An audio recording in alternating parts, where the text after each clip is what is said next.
Hello friends, welcome to फाइट एड्यू। इस क्लास से पहले हम पैकिंग एफिशिएंसी पढ़े थे, संकुलन क्षमता पढ़े थे और आपको वीडियो बहुत ही अच्छा लगा होगा। ओके, देखिए आज हम नया टॉपिक पढ़ेंगे। जो इससे पहले वाला टॉपिक था संकुलन क्षमता, अब वो टॉपिक क्या है, बहुत ज्यादा इंपॉर्टेंट है। और जो हमारे पास आज का जो टॉपिक है, आज का जो टॉपिक रहेगा वो है ठोसों में अपूर्णता, मतलब है defect in solid. Defect, defect का मतलब होता है त्रुटि। देखिए तो हम क्या कहेंगे, ठोसों में त्रुटियां। देखिए अगर कोई भी ठोस होता है ना, अगर उसको बनाया जाता है, जब उसको क्रिस्टलीकरण करके बनाया जाता है तो 100% शुद्ध नहीं होता। मतलब उसमें क्या पाई जाती है, अशुद्धता होती है, कुछ ना कुछ कमी होती है, त्रुटियां होती है। अगर ठोस के अंदर त्रुटियां पाई जाती है तो उसे हम क्या बोलेंगे, ठोसों में त्रुटियां कहेंगे। अगर हम बात करें कि अगर ठोस में किसी प्रकार की त्रुटि नहीं है तो वो आदर्श क्रिस्टल होगा। अगर एक ऐसा क्रिस्टल है जिसमें किसी भी प्रकार की त्रुटि नहीं है तो उस क्रिस्टल को हम क्या बोलेंगे, आदर्श क्रिस्टल कहेंगे। और आदर्श क्रिस्टल जो होता है वो 0 केल्विन पे प्राप्त होता है, परम शून्य ताप पर प्राप्त किया जा सकता है। ठीक है, अब बात आती है कि अगर मान लो कि आदर्श क्रिस्टल है तो उसमें त्रुटि क्यों उत्पन्न हो जाती है। इसका रीजन ये है कि यदि टेम्परेचर को हम क्या करें, जीरो केल्विन से या तो बढ़ा दे या फिर कम कर दे तो जो हमारे पास आदर्श क्रिस्टल है उसमें त्रुटि उत्पन्न हो सकती है।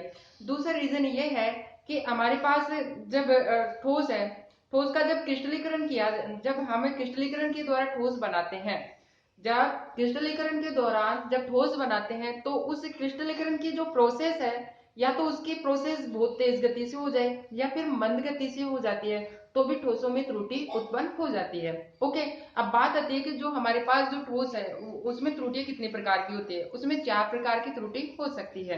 कौन कौन सी, उसमें होती है इलेक्ट्रॉनिक त्रुटि, उसमें इलेक्ट्रॉनों के कारण उत्पन्न हो सकती है त्रुटियां।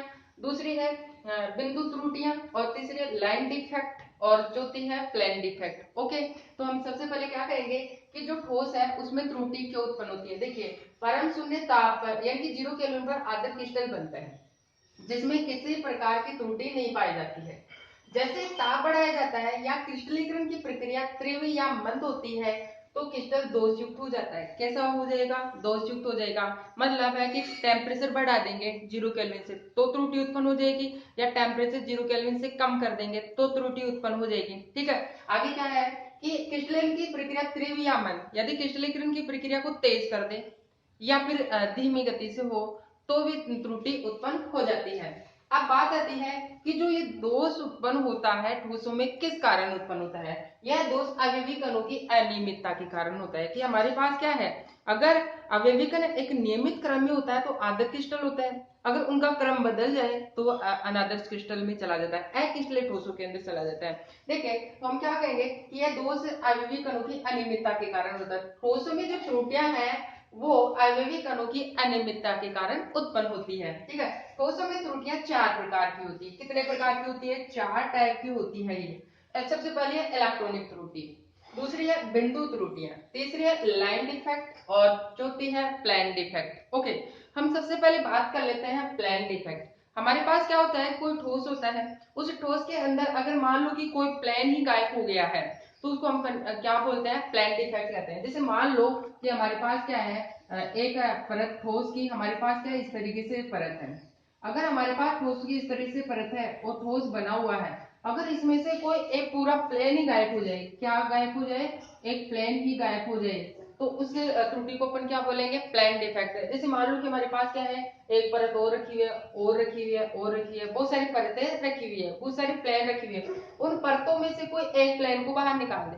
जैसे ठोस की है एक परत, 2 परत, 3 परत, 4 परतों से मिलकर, और उनमें से एक प्लेन को हम बाहर निकाल दें तो क्या हो जाएगा, त्रुटि उत्पन्न हो जाएगी। क्लियर है। अब दूसरा देखो, लाइन डिफेक्ट। लाइन डिफेक्ट का मतलब होता है कोई ठोस होता है तो उसमें से एक लाइन की जो अवयवी कण होते हैं वो गायब हो जाए। जैसे मान लो कि इस लाइन के जो अवयवी कण वो गायब हो जाए तो कौन सी त्रुटि उत्पन्न हो जाएगी, लाइन डिफेक्ट उत्पन्न हो जाएगी। ऐसे ही हम कह सकते हैं कि अगर मान लो कि हमारे पास क्या ठोस है तो एक लाइन के अंदर कैसे और गायब हो सकती है। जैसे मान लो कि ये वाली लाइन गायब होगी, अगर ये लाइन गायब हो जाती है तो भी ठोस में क्या उत्पन्न हो जाता है, त्रुटि उत्पन्न हो जाता है। ठीक है, तो आपको ये समझ में आ गया होगा। कोई भी ठोस होता है अगर उसके अंदर एक पूरा का पूरा प्लेन गायब हो जाता है, एक पूरी की पूरी परत गायब हो जाती है तो उसे हम ब्लाइंड डिफेक्ट कहते हैं। और यदि उसके अंदर केवल एक लाइन गायब हो जाती है, एक लाइन मिस हो जाती है, तो उसको क्या बोलते हैं, ब्लाइंड डिफेक्ट कहते हैं। ओके, अब हम बात कर लेते हैं इलेक्ट्रॉनिक त्रुटि। इलेक्ट्रॉनिक त्रुटि में क्या होता है कि इलेक्ट्रॉनों के कारण त्रुटि उत्पन्न होती है। अब ये कैसे होती है कि मान लो कि हमारे पास क्या है, ठोस है और उसमें किसी प्रकार की त्रुटि नहीं है, लेकिन अगर उसमें टेम्परेचर बढ़ा देंगे तो उस ठोस में जो बंध होते हैं वो टूट जाते हैं। जो बंध होते हैं, सहसंयोजक बंध के इलेक्ट्रॉन होते हैं वो जुड़े हुए हैं सहसंयोजक बॉन्ड के इलेक्ट्रॉन द्वारा।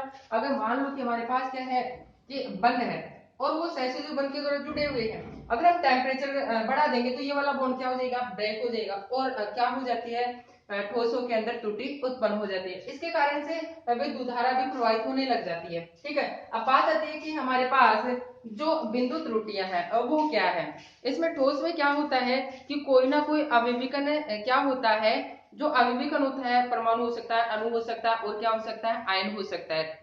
ठीक है, जो परमाणु अणु आयन है वो कैसे होते हैं, गोलाकार होते हैं। क्या कैसे होते हैं, गोलाकार, जिनको हम फुटबॉल के समान मान सकते हैं। बिंदु त्रुटि में क्या होता है कि जो अवयवीकरण होता है वो क्या होता है, या तो क्रिस्टल के अंदर क्या होता है, या तो बिंदुओं की संख्या बढ़ जाती है, यानी कि गोलों की संख्या बढ़ जाएगी, या फिर क्या होती है, घट जाती है। ऐसे भी हो सकता है कि हमारे पास धनायन और ऋणायन से मिलकर बना है, तो अगर धनायन और ऋणायन की संख्या बराबर है तो उसमें किसी प्रकार की त्रुटि नहीं होगी।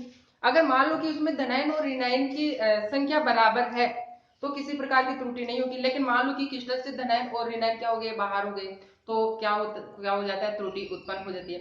कभी कभार क्या होता है कि जो क्रिस्टल होता है उसके अंदर क्या होता है कि धनायन की संख्या ज्यादा हो जाती है, तो भी त्रुटि उत्पन्न हो जाती है। कभी कभार क्या होता है, क्रिस्टलीकरण के द्वारा ऋणायन की संख्या ज्यादा हो जाती है धनायन की तुलना में, तो भी ठोस कैसा हो जाता है, त्रुटिपूर्ण हो जाते हैं। कभी कभार क्या होता है कि जब हम क्रिस्टल का निर्माण करते हैं, क्रिस्टलीकरण की क्रिया होती है, तो उसमें कुछ किसी न किसी प्रकार की त्रुटि उत्पन्न हो, किसी न किसी प्रकार की अशुद्धियां मिल जाती है। अगर अशुद्धियां मिल जाती है तो उसको अपन क्या बोलते हैं, अशुद्धता दोष कहेंगे। क्या बोलेंगे, अशुद्धता दोष। अब देखिए, धनायन और ऋणायन की संख्या क्या था, रस समीकरण मिति दोष। अगर धनायन और ऋणायन, धनायन और ऋणायन की संख्याओं का अनुपात यदि बराबर रहता है तो रस समीकरण दोष होता है उस ठोस के अंदर। अगर मान लो कि हमारे पास क्या है कि धनायन और दूसरा हमारे पास क्या है, ऋणायन है, ए और बी से मिलकर बना है। कोई ठोस है, जितने अगर उसमें धनायन की संख्या उतने ही ऋणायन की संख्या हो, तो और उसमें त्रुटि उत्पन्न हो, तो उस दोष को हम बोलेंगे रस समीकरण मिति दोष। जैसे मान लो कि ए और बी से मिलकर बना है और उसमें 10 तो क्या अपने पास है, 10 हमारे पास धनायन है और 10 ही क्या है, ऋणायन है। लेकिन ये तो आदर्श क्रिस्टल था, लेकिन क्या हो जाता है, क्या हो जाए कि इसमें से को क्या हो गए, ये त्रुटि उत्पन्न हो जाएगी। इसमें से एक तो क्या हो जाए, धनायन कम हो जाए और एक ही क्या हो जाए, ऋणायन कम हो जाए, तो त्रुटि उत्पन्न हो जाएगी। क्यों, क्योंकि धनायन और ऋणायन चलेंगे तो उनके स्थान पर रिक्तिका बन जाती है। क्या हो जाती है, खाली स्थान रहेगा, तो जो ठोस होगा उसमें दोष उत्पन्न हो जाता है। लेकिन यहाँ पे हमारे पास धनायन और ऋणायन का जो अनुपात है वो अभी भी मेंटेन है। तो अगर धनायन और ऋणायन का अनुपात अगर निश्चित रहता है त्रुटि के बाद में भी, तो उसको हम रस समीकरण मिति दोष कहते हैं। यदि त्रुटि से पहले और त्रुटि के बाद में धनायन और ऋणायन का अनुपात नियत रहता है, निश्चित रहता है, तो उसको हम क्या बोलते हैं, रस समीकरण मिति दोष कहते हैं। अब जो दूसरा हमारे पास क्या होता है, अरस समीकरण मिति दोष। अरस समीकरण मिति दोष क्या होता है कि यदि त्रुटि से पहले और त्रुटि के बाद में धनायन और ऋणायन का अनुपात बदल जाता है, तो उसे हम क्या बोलते हैं, अरस समीकरण मिति दोष कहते हैं। जैसे मान लो कि हमारे पास क्या है, ए धनायन है और बी हमारे पास क्या है, ऋणायन है। जो आदर्श क्रिस्टल था तब इनका अनुपात क्या था, 10-10 था, लेकिन त्रुटि उत्पन्न हो गई। त्रुटि उत्पन्न होने से हो सकता है कि हमारे पास क्या हमारे पास जो धनायन है उसकी वो क्या हो गया, क्रिस्टल से बाहर हो गया। तो त्रुटि उत्पन्न होने के बाद में धनायन की संख्या तो 9 हो गई और ऋणायन की संख्या कितनी हो गई, 10। तो अनुपात क्या हो गया, बदल गया है। अगर अगर त्रुटि से पहले और त्रुटि के बाद में धनायन और ऋणायन का अनुपात बदल जाता है, तो उसे हम अरस समीकरण मिति दोष कहते हैं। रस समीकरण मिति दोष किसे कहते हैं, अगर धनायन अगर त्रुटि से पहले और त्रुटि के बाद में धनायन और ऋणायन का अनुपात अगर नियत रहता है, तो हम क्या बोलते हैं, रस समीकरण मिति दोष कहते हैं। और अनुपात बदल जाए तो अरस समीकरण मिति दोष कहते हैं। रस समीकरण मिति दोष ये एक तो नॉन आयनिक कंपाउंडों में मिलता है, दूसरा आयनिक कंपाउंडों में मिलता है। जो आयनिक कंपाउंडों में होता है उसमें आयनिक कंपाउंडों में दो प्रकार का दोष होता है। एक तो रिक्तिका दोष मिलेगी उसके अंदर, दूसरा अंतराकाशी दोष है, मतलब है रिक्तिका बन जाएगी इसके अंदर, और दूसरा अंतराकाशी दोष। ऐसे प्रकार आयनिक कंपाउंड में दो प्रकार का दोष होगा। जो हमारे पास रस समीकरण में दोष है आयनिक कंपाउंडों में मिलता है, और आयनिक कंपाउंडों में दो प्रकार की त्रुटि मिलती है, एक तो फोर्ट की दोष मिलता है और दूसरे फ्रैंकेल दोष मिलता है। ठीक है, आयरस समीकरण में दोष है जो क्या होता है कि धनायन त्रुटि से पहले और त्रुटि के बाद में धनायन ऋणायन का अनुपात बदल जाता है, तो उसे हम क्या बोलते हैं, आयरस समीकरण में दोष कहते हैं। अब इसमें क्या होता है कि धातु आदि के दोष और धातु न्यूनता दोष दो प्रकार का होता है। ये जो धातु आदि के दोष है ये दो प्रकार से उत्पन्न होता है, एक तो धनायन आदि के दोष, मतलब धनायन की संख्या अधिक हो जाए और ऋणायन की संख्या कम हो जाए तो धनायन आदि के दोष उत्पन्न होता है। दूसरा है ऋणायन न्यूनता दोष, अगर ऋणायन की संख्या कम हो जाती है तो भी क्या होता है, ऋणायन न्यूनता दोष। मतलब यहाँ धातु आदि के दोष में क्या कहेंगे कि हमारे पास क्या है, धनायन ज्यादा रहेगा और ऋणायन की मात्रा क्या रहेगी, कम रहेगी, धातु आदि के दोष। और जो धातु आदि के दोष है वो दो प्रकार से उत्पन्न किया जा सकता है।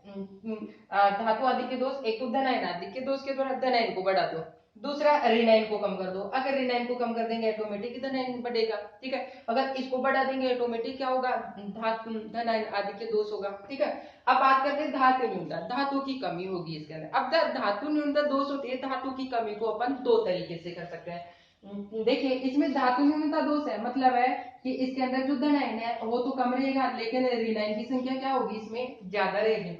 धातु न्यूनता दोष दो प्रकार से उत्पन्न करते हैं, धनायन रिक्तिका दोष, मतलब है कि धनायन को क्या करते हैं, बाहर निकाल देंगे तो उसमें क्या बन जाएगा, रिक्तिका बन जाएगी धनायन के स्थान पर, तो धनायन रिक्तिका दोष होगी। और दूसरा अंतराकार से स्थान में अतिरिक्त ऋणायन आ जाए तो भी क्या उत्पन्न हो जाता है, धातु न्यूनता दोष उत्पन्न हो जाता है। ठीक है, तो आप सबसे पहले इन सभी को आप नोट कर लेंगे, इनको नोट कर लीजिए, फिर हम क्या करते हैं इनको वन बाय वन पढ़ेंगे, डिटेल से पढ़ेंगे। ठीक है, तो आप इन सभी को वन बाय वन क्या कर लेंगे, नोट कर लेंगे। ठीक है, अब देखिए हम बात करते हैं कि हमारे पास जो त्रुटियां हैं, सबसे पहले इलेक्ट्रॉनिक त्रुटि थी, दूसरी हमारे पास क्या है, दूसरी हमारे पास पॉइंट डिफेक्ट, मतलब बिंदु त्रुटियां। इलेक्ट्रॉनिक त्रुटि और बिंदु त्रुटियां हमारे सिलेबस में है, लाइन डिफेक्ट और 4th नंबर की है प्लेन डिफेक्ट, अपने सिलेबस में नहीं है। तो हम केवल और केवल क्या पढ़ेंगे, इलेक्ट्रॉनिक त्रुटियां, और दूसरी हमारे पास सिलेबस में क्या है, बिंदु त्रुटियां, ये दो सिलेबस के अंदर है। ठीक है, जिनमें से सबसे पहले हम बात कर लेते हैं इलेक्ट्रॉनिक त्रुटि।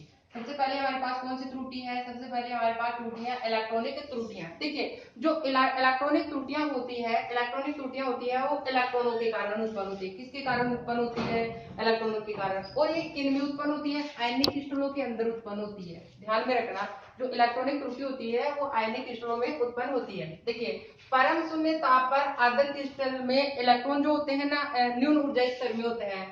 परम शून्य ताप पर आदर्श क्रिस्टल में इलेक्ट्रॉन न्यून ऊर्जा स्तर में होता है। जैसे मान लो कि हमारे पास ऊर्जा स्तर इस तरीके से है, ये तो हमारे पास निम्न ऊर्जा स्तर और ये हमारे पास क्या है, उच्च ऊर्जा स्तर।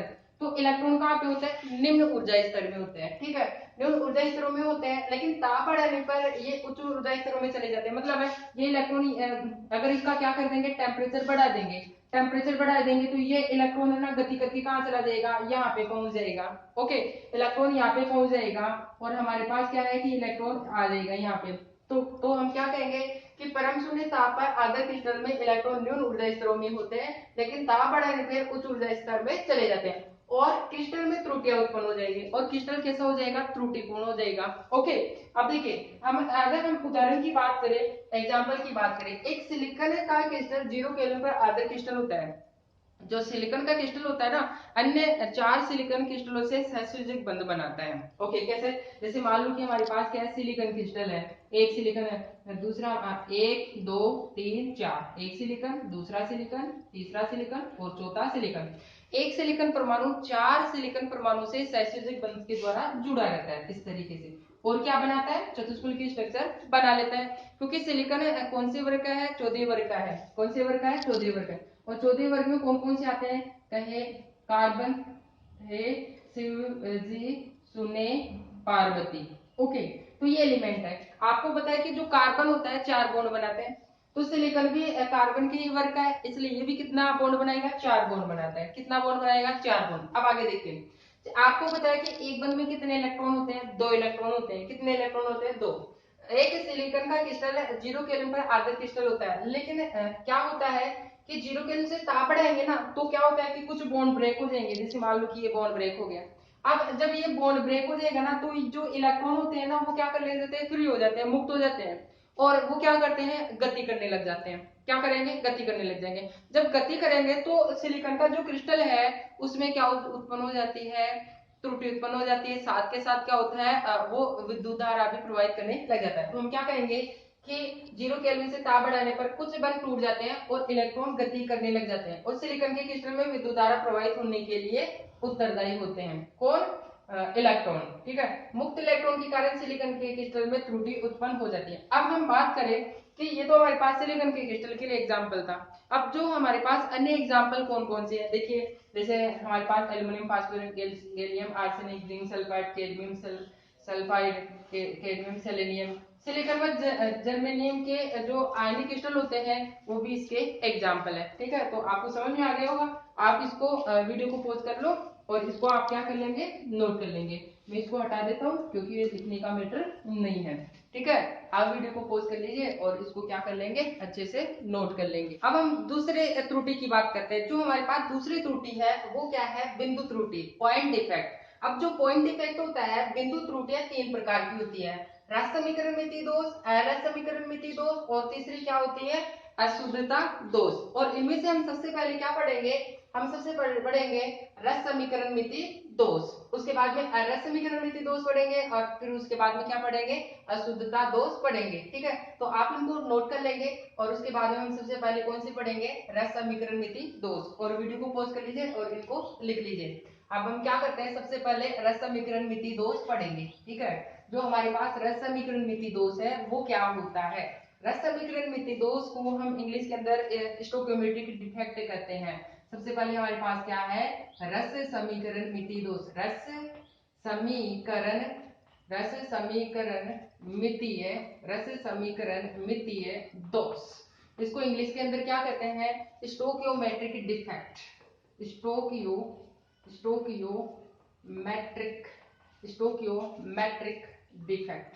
क्या कहेंगे, स्टोइकियोमेट्रिक डिफेक्ट। जो हमारे पास स्टोइकियोमेट्रिक डिफेक्ट है ये क्या होता है, देखिए सबसे पहले हम इसकी डेफिनेशन की बात कर लेते हैं। तो हम क्या कहेंगे कि वह दोष जिसमें त्रुटि से पहले, वह दोष जिसमें त्रुटि से पहले व त्रुटि के बाद धनायन व ऋणायन की संख्याओं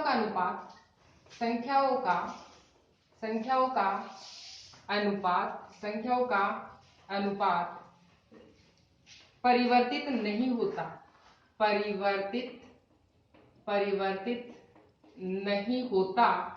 परिवर्तित नहीं होता, उसे हम क्या कहेंगे, उसे हम रस समीकरण मिति दोष कहते हैं। उसे हम क्या कहेंगे, रस समीकरण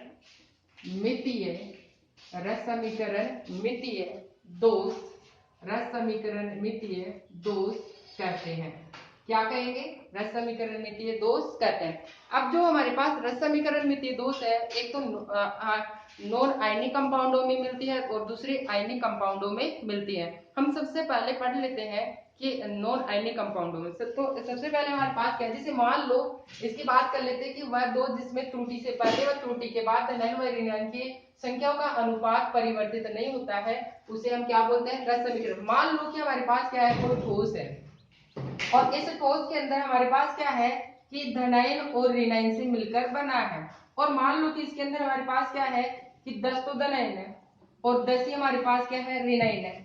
लेकिन इसमें क्या हो गए, त्रुटि उत्पन्न हो गई। हमने क्या कर दिया, त्रुटि उत्पन्न कर दी, टेम्परेचर बढ़ा दिया। जब टेम्परेचर बढ़ा देंगे तो क्या हो सकता है, इसमें त्रुटि उत्पन्न हो जाए। अब त्रुटि उत्पन्न हो जाए तो क्या होगा कि धनायन और ऋणायन की संख्या क्या हो सकती है, बढ़ सकती है, या फिर क्या हो सकती है, घट सकती है। तो क्या होगा, जो हमारे पास जो क्रिस्टल मिलेगा उसमें से क्या हो गया, धनायन और ऋणायन क्या हो सकता है, बाहर। मान लो कि एक धनायन क्या हो गया, बाहर हो गया, और एक ही ऋणायन क्या हो गया, बाहर हो गया। ठीक है। अगर हम यहाँ पे सरल अनुपात की बात करें तो 1:1 मिल रहा है अपने को। ऐसे हम कहेंगे कि हमारे पास जो धनायन और ऋणायन है, यहाँ पे जो एक धनायन निकल गया, एक धनायन निकल गया और एक ऋणायन निकल गया, तो कहेंगे कि 9 तो धनायन है, 1 प्लस है, और 9 ही हमारे पास क्या है, बी नेगेटिव। अब फिर से यहाँ पे क्या मिलेगा अपने को, आपको 1:1 मिलेगा। ठीक है, तो ये तो त्रुटि से पहले है, ये कब है, त्रुटि से पहले है। ओके, और ये कब है, त्रुटि के बाद। तो देखिए, त्रुटि से पहले धनायन और ऋणायन का अनुपात कितना है, 1:1 है, और त्रुटि के बाद में धनायन और ऋणायन का अनुपात कितना है, यहाँ पे भी 1:1 है। तो हम क्या कहेंगे कि त्रुटि से पहले और त्रुटि के बाद में धनायन और ऋणायन की संख्याओं का जो अनुपात है वो अगर परिवर्तित नहीं होता है तो उस त्रुटि को हम क्या बोलते हैं, रस समीकरणमिति दोष कहते हैं। तो आपको समझ में आ गया होगा। ठीक है, अब जो रस समीकरणमिति दोष है नॉन आयनिक कंपाउंडों में और आयनिक कंपाउंडों में मिलती है। तो हम सबसे पहले हम बात कर लेते हैं कि जो नॉन आयनिक कंपाउंडों में कितने प्रकार की त्रुटि पाई जाती है। ठीक है, जो एन आयनिक दोषों में तो हम क्या कहेंगे, non ionic compound, non ionic compounds में रस समीकरणमिति दोष, रस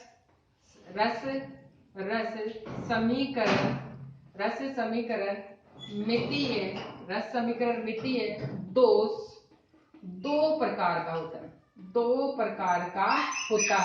कितने प्रकार का होता है, ये 2 टाइप का होता है। ठीक है, सबसे पहले हम बात कर लेते हैं रिक्तिका दोष। सबसे पहला टाइप कौन सा है, रिक्तिका दोष। रिक्तिका दोष क्या होती है समझते हैं। रिक्तिका दोष नाम से पता लग रहा है कि रिक्तिका बनेगी, इसके अंदर क्या बनेगी, रिक्तिका बनेगी। इंग्लिश में क्या बोलेंगे इसको, वैकेंसी डिफेक्ट। क्या बोलेंगे, वैकेंसी डिफेक्ट कहते हैं इसको, रिक्तिका दोष। मान लो कि अपने पास क्या है, कोई सॉलिड है, अपने पास क्या है, सॉलिड है। जैसे मान लो कि अपने पास क्या है, कोई सॉलिड है, और उस सॉलिड के अंदर हमारे पास क्या है, अवयवी कण है, और ये अवयवी कण मान लो कि बिंदु के रूप में है, ऐसे बिंदु बिंदु बिंदु। नेक्स्ट बिंदु आ सकते हैं हमारे पास, ये हमारे पास क्या है, बिंदु है, 1 2 3 4, ऐसे 4 बिंदु बिंदु बिंदु बिंदु, ऐसे हमारे पास क्या है, नेक्स्ट बिंदु हो सकते हैं ना, इस तरीके से। ऐसे हमारे पास क्या है, सॉलिड के अंदर अवयवी कण जमे हुए हैं। ठीक है, अब ये तो त्रुटि से पहले था, लेकिन क्या हुआ कि कोई बिंदु है या फिर कोई अवयवी कण है, इनको हम क्या कहते हैं, अवयवी कण। अब जो कोई अवयवी कण है वो क्या स्थान से चला जाए, अपने स्थान से क्या हो जाए, गायब हो जाए, तो क्या बनेगी उसकी जगह, रिक्तिका बन जाती है। जैसे मान लो कि ये क्या हो गया, क्रिस्टल से बाहर हो गया, तो इसके बीच क्या स्थान पर क्या बन गई, रिक्तिका बन गई। ऐसे ही यहाँ पे हमारे पास क्या है, ये गायब हो गया और इसके स्थान पे क्या बन गई, रिक्तिका बन गई।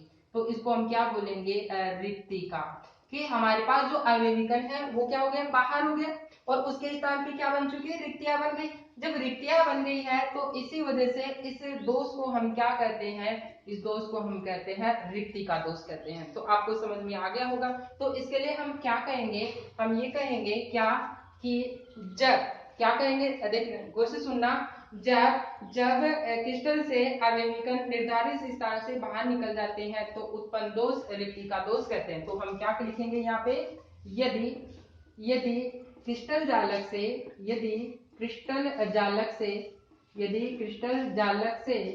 अवयवी कण अपने निर्धारित स्थान से हट जाते हैं या फिर गायब हो जाते हैं, या फिर मैं इसे लिख देता हूं, अपने स्थान से चले जाते हैं और उनके स्थान पर रिक्तिका बन जाती है। क्या बन जाती है, रिक्तिका बन जाती है। तो अगर रिक्तिका बन रही है तो इस दोष को क्या बोलेंगे, रिक्तिका दोष। तो इस दोष को रिक्तिका दोष, इस दोष को रिक्ति का दोष कहते हैं, रिक्ति का दोष कहते हैं। क्या कहलाएगा? रिक्ति का दोष। यदि किसी क्रिस्टल जालक से आयनीकरण अपने निर्धारित स्थान से क्या हो गया, बाहर चले गए, तो रिक्तिका बनेगी उनकी जगह, और रिक्तिका बनने की वजह से इस दोष को क्या कहेंगे, रिक्तिका दोष कहेंगे। अब देखिए, अब बात आती है कि जो हमारे पास जो क्रिस्टल है उसके घनत्व पे क्या प्रभाव पड़ा। देखिए, अब हम जानते हैं कि जो घनत्व होते हैं वो क्या होता है, द्रव्यमान बटे हुए आयतन होता है। ओके, आपको पता है कि आवेगिकरण बाहर चला गया, जब आवेगिकरण बाहर चला गया तो द्रव्यमान में कमी आएगी। क्या आएगी, द्रव्यमान में कमी आएगी। जब द्रव्यमान में कमी आएगी तो उसका घनत्व क्या हो जाएगा, कम हो जाएगा। ठीक है, तो हम क्या कहेंगे, इस दोष के कारण, इस दोष के कारण क्रिस्टल का घनत्व कम हो जाता है। क्या हो जाएगा, क्रिस्टल का घनत्व कम हो जाएगा। बात क्लियर है? क्यों कम हुआ, क्योंकि हमारे पास क्या है, आयनीकरण बाहर चले गए। जब आयनीकरण बाहर जाएंगे तो अपना द्रव्यमान लेके जाएंगे, द्रव्यमान क्या है, W है, और द्रव्यमान लेके जाएंगे तो द्रव्यमान कम होगा क्रिस्टल के अंदर। ठीक है, और द्रव्यमान कम होगा तो घनत्व ऑटोमेटिक क्या हो जाएगा, कम हो जाएगा, क्योंकि घनत्व यहाँ पे जो द्रव्यमान है उसके बराबर है। ओके, तो हम कह सकते हैं कि हमारे पास जो क्रिस्टल है उसका घनत्व कम हो जाता है। ठीक है, तो आपको ये समझ में आ गया होगा। आप वीडियो को पॉज कर लीजिए और इसको क्या कर लेंगे, नोट कर लेंगे। इसके बाद में हम क्या करेंगे कि जो आयनिक कंपाउंडों में त्रुटि होती है उसके बारे में पढ़ेंगे। ठीक है, तो आप नोट कर लेंगे। जो हमारे पास नॉन आयनिक कंपाउंड में है, इसमें पहले तो हमारे पास क्या है, रिक्ति का दोष है।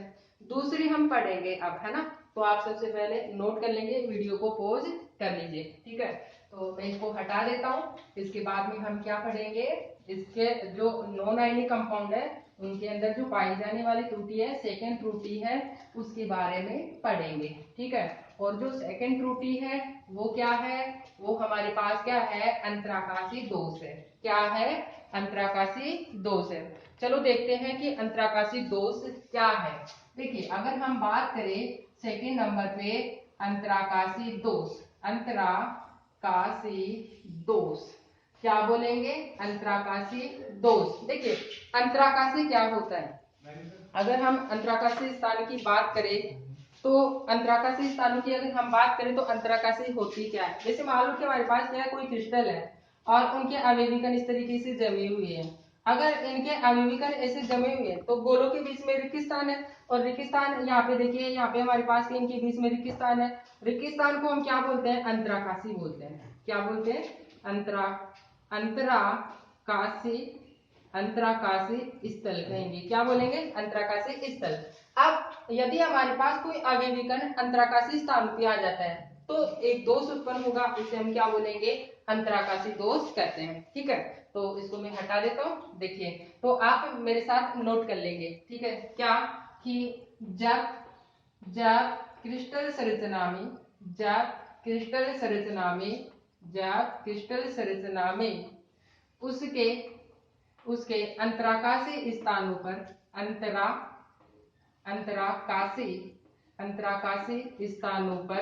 अंतराकाशी स्थानों पर कुछ कुछ अवयवीकरण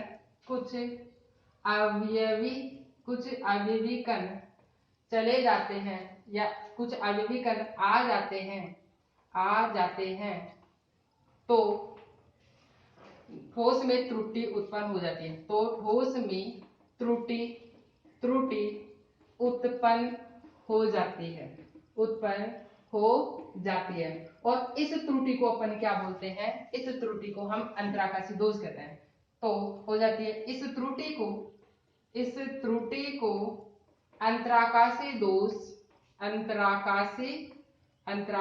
दोष कहते हैं। क्या बोलेंगे, अंतराकाशी दोष कहते हैं। देखिए, इसको हम समझ लेते हैं। हमने क्या बोला है कि जब कोई क्रिस्टल संरचना है उसके अंतराकाशी स्थान पे कुछ अवयवीकरण क्या आ जाते हैं, आ जाएंगे, और तो ठोस में क्या उत्पन्न हो जाएगी, त्रुटि। जैसे मान लो कि हमने कि हमारे पास क्या है, कोई क्रिस्टल है और उसमें जो हमारे पास अवयवीकरण है वो बिंदु के रूप में इस तरीके से, ठीक है, इस तरीके से हमारे पास क्या है, अवयवीकरण है, और अवयवीकरण हम इनको बना देते हैं। ठीक है, आवेवी कण इस तरीके से हमारे पास जमे हुए हैं, और जो आवेवी कण है यहाँ पे बिंदु के रूप में है।